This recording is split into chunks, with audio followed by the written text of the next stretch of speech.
অভিনন্দন ভাই আপনাকে, আসনাদ আব্দুল্লাহ।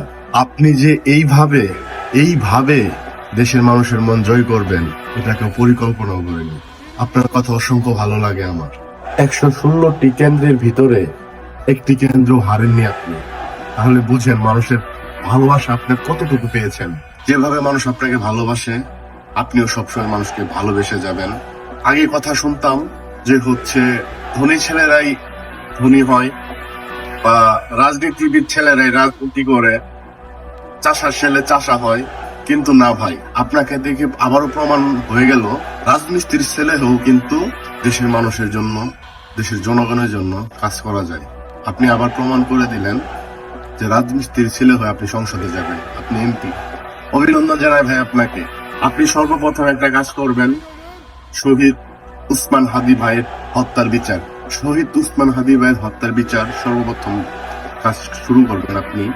তারপর থেকে দেশের চাঁদাবাজ, খুন, আহাজারি, শিশু ধর্ষণ, দুর্নীতি, এগুলো সব আপনি বন্ধ করে দেবেন। একটা অনুরোধ আপনার কাছে, আমি জানি আপনি সংসদে কাউকে ছেড়ে কথা বলবেন না, তো একটাই কামনা আমার, আপনি দেশের জন্য, দেশের মানুষের জন্য ভালোভাবে কাজ করবেন।